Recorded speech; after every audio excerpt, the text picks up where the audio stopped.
This is the story of the Great Fire of London.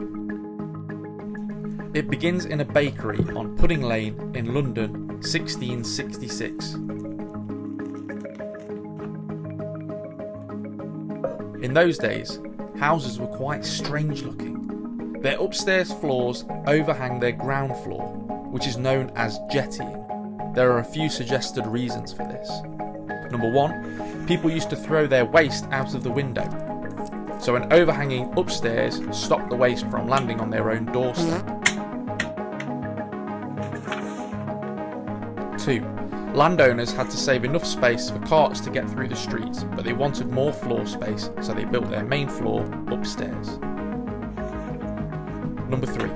Some tax collectors charged homeowners by the area of their ground floor, so it was a clever way of saving money and optimising space. Most of the buildings in London will have been made with wattle and daub.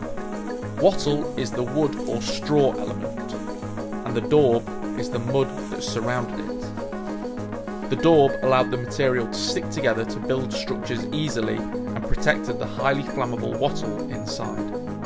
However, when buildings weren't looked after properly, the wattle would be exposed. On the 1st of September 1666, the bakers of Pudding Lane went to bed after a long day of baking. In the early hours of the morning, they were awoken by smoke rising through the floor. In a panic, they jumped out of the upstairs window and across to their neighbours' houses, shouting a warning as they went. Fires were fairly common at this time. In fact, a man named Samuel Pepys wrote in his diary that he woke up in the night to see the fire and decided to go back to sleep. Although, he did change his mind and buried his cheese in the garden for safekeeping later on. It was a very warm, dry and windy night. The flames spread across the jettying houses. Something needed to be done. The man in charge, Mayor Thomas Bloodworth, wasn't much help. His advisors suggested that they tore down the houses around the fire to stop the fire from spreading.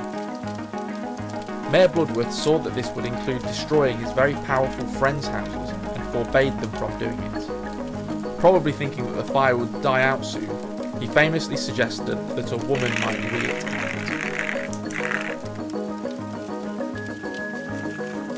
He was wrong. London was a very populated city and houses were built closely in rows. The fire continued from the 2nd of September until the 5th of September and was edging closer to the Tower of London, a very important building that happened to contain a large amount of highly explosive gunpowder. Volunteers and even King Charles II came together to pass buckets down the line in an attempt to put out the fire. St Paul's Cathedral was destroyed by the fire, as well as jails, markets and halls.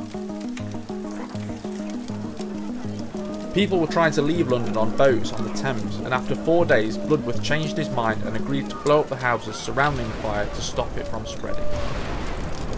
Blowing up the houses meant that the floor was level and the fire ran out of fuel. On the 6th of September, the fire had stopped. A deranged French watchmaker named Hubert admitted to starting the fire and was quickly hanged. It was later discovered that it couldn't have been him, as he wasn't even in England at the time. Tens of thousands of homes were destroyed in this fire, but surprisingly, fewer than 10 deaths were attributed to the disaster. It is thought that the fire helped to reduce the vastly overpopulated city and cleanse the streets of the Great Plague from the previous year. The London Fire Brigade service was developed too. Homeowners who paid for insurance were given a metal plaque to put on their property. This meant that if their home went up in flames again, a fire brigade would come and put it out. The insurers raised enough money to cover the costs of the destruction, and homes could be protected if this tragedy were to happen again. Sir Christopher Wren was put to work redesigning the city and is most famously known for his redevelopment of St Paul's Cathedral, which is still standing in London today. Wren's map design of London contains an image of a phoenix in the top corner, a mythical creature suggesting that London will rise from the ashes.